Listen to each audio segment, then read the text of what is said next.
On this Saturday night, America captures the leader of Venezuela on his own soil. The overnight military operation to take President Nicolas Maduro and his wife to face drug charges in the U.S. We are reasserting American power in a very powerful way. He effed around, and he found out. Who will run the country now? And reaction from the world, including Canada. Rallies in Canada in solidarity with protests in Iran, with calls for regime change growing louder. And the threat is real. You have no right! Even if the video isn't. Eyes and ears are not enough anymore. The consequences of an explosion in online deepfakes. Global National. Reporting tonight, Colleen Christie.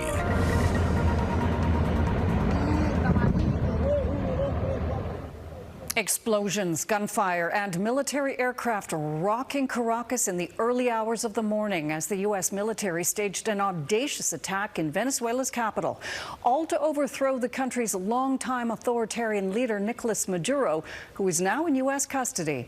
It marks an incredible and dangerous culmination of events after months of U.S. military buildup around the region. And it appears U.S. President Donald Trump wouldn't have had it any other way. And it was an assault like people have not seen since World War II. All Venezuelan military capacities were rendered powerless as the men and women of our military, working with U.S. law enforcement, successfully captured Maduro in the dead of night. Good evening. Thanks for joining us. While many Venezuelans are celebrating Maduro's ousting, there is international concern and condemnation over the American use of force to remove another country's leader. The Trump administration now faces accusations of violating international and American laws to pursue its own interests, especially as new questions are raised over the real motivations for the operation. We'll get to that in a moment, but we begin our coverage tonight with Candace Cole on what unfolded and the uncertainty ahead for Venezuela. We're going to run the country until such time as we can do a safe, proper, and judicious transition. U.S. President Donald Trump detailing the capture of now deposed Venezuelan President Nicolas Maduro and his wife in the early morning hours Saturday at their home on a military base in Caracas. This photo posted by Trump shows a blindfolded Maduro aboard the USS Iwo Jima en route to New York, where he and his wife now face multiple charges related to narco-terrorism, drug trafficking, and weapons. He is a fugitive of American justice with a $50 million reward. Maduro has been wanted by the U.S. since 2020 under Trump's first administration. The allegations in this unsealed indictment say Maduro used his illegally obtained authority to transport thousands of tons of cocaine into the United States and gave diplomatic cover to drug traffickers, and alleges Maduro has ties to multiple drug cartels dating back to 1999. We arrived at Maduro's compound at 1:01 a.m. Eastern Standard Time. After months of tracking Maduro's movements and whereabouts, General Dan Kane, chairman of the Joint Chiefs of Staff, says Trump gave the order to take Maduro at 10:46 Friday night. He says the carefully executed plan left no casualties, but one of the helicopters did come under fire during the operation. Maduro's capture comes after months of military airstrikes on suspected drug trafficking boats in the Caribbean, widely reported to be transporting drugs to Europe, not the U.S., as Trump alleges. And last month, the seizure of a second oil tanker off Venezuela's coast, sparking more speculation that Trump's motivation is more about oil than limiting drug imports. But some think this is more about Trump justifying his domestic agenda. I think more importantly, people like Stephen Miller and other architects of Trump's immigration policy that have very much so advocated for conflict with Venezuela to be able to justify deportations of Venezuelans in the United States using the Alien Enemies Act. I would say oil, I think, is important, but I don't think any of this has been about a clear, cohesive, coherent strategy on the part of the Trump administration. Now demonstrations have sparked around the world, with some having mixed reactions here in Washington. I'm from Colombia, and I think that's awesome. I have a few friends from Venezuela, and I think that's I'm happy for them, It's a good thing that happened.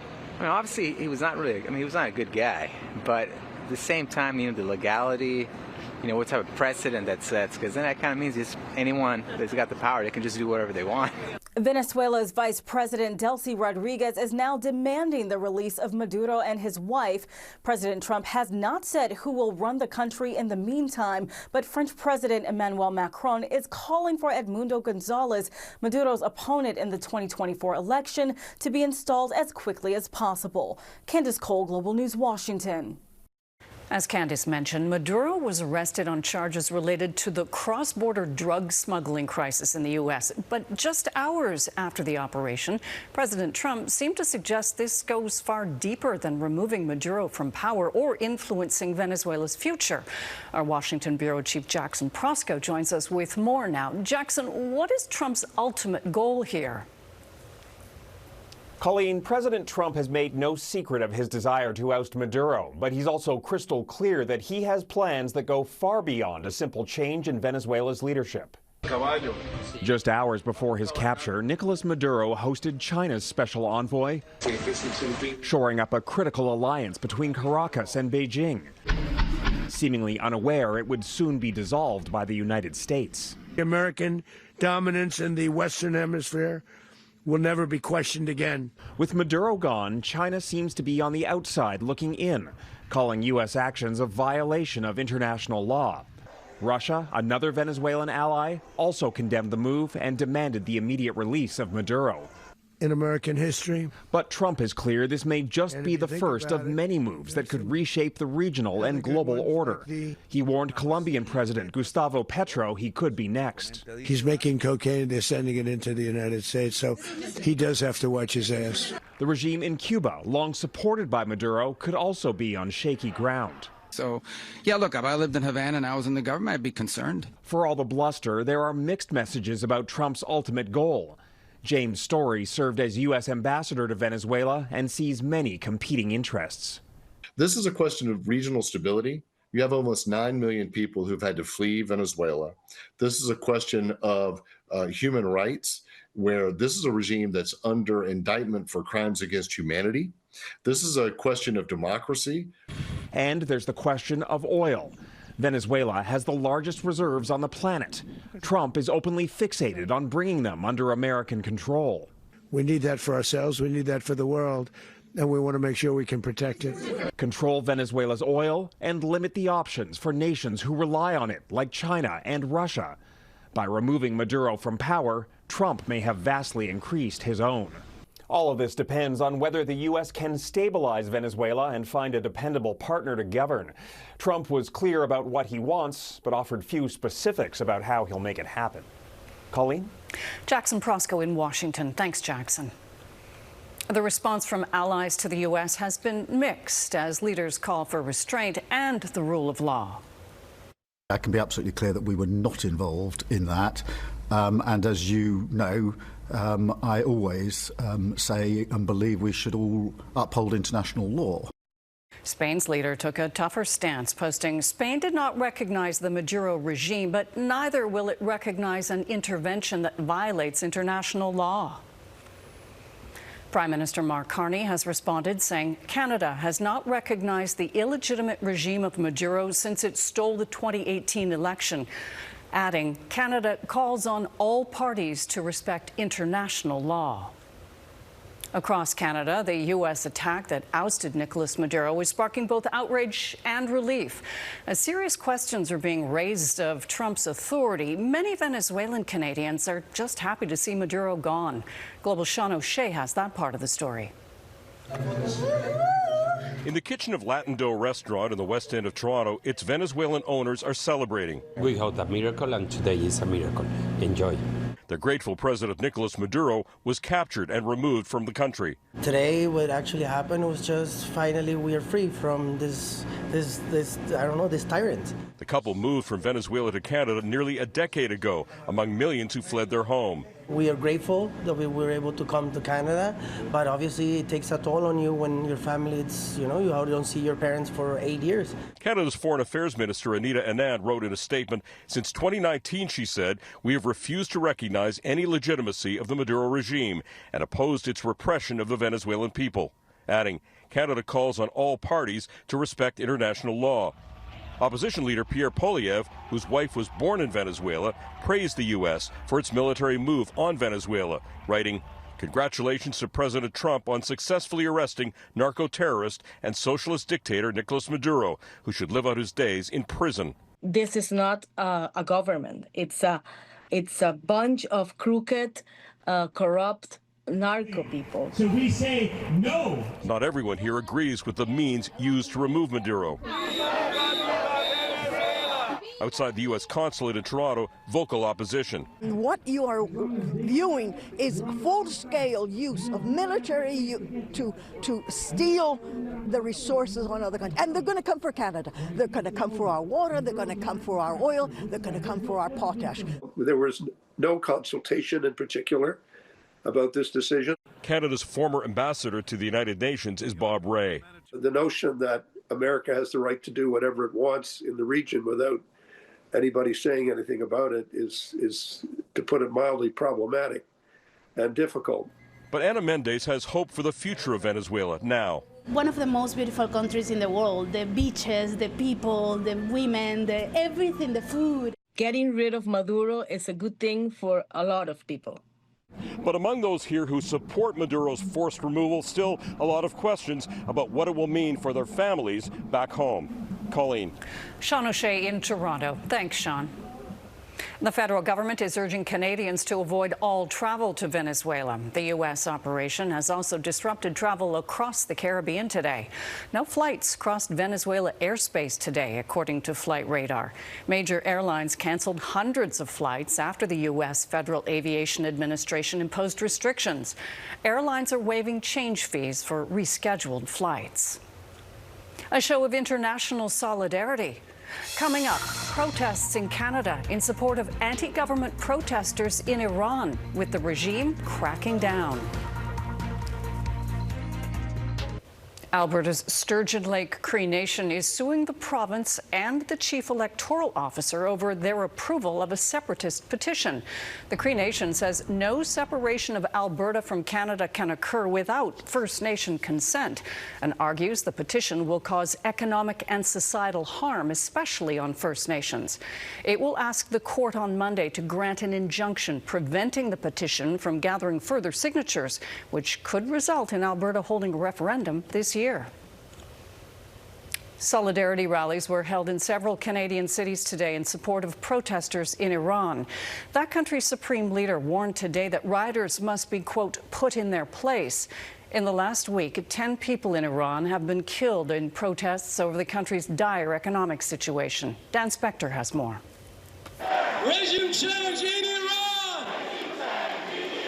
Dozens of Iranian Canadians demanding the fall of Iran's Islamic regime. The calls ringing out at this protest in Montreal, echoing similar demands being made in the streets of Iran at demonstrations that have now been raging for a week. We're really proud of them.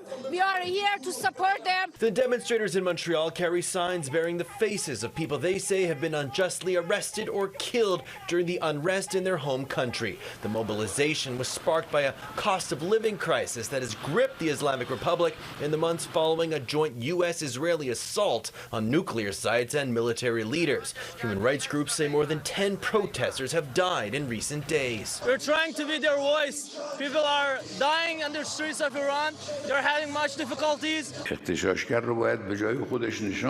In a rare public appearance, Iran's supreme leader Ayatollah Khomeini said rioters will be put in their place and that he will not yield to the enemy, referring to U.S. President Donald Trump threatening to come to the aid of protesters. In Montreal, many are wearing Make Iran Great Again hats. We really thank you, Trump, for his support, for his strong support.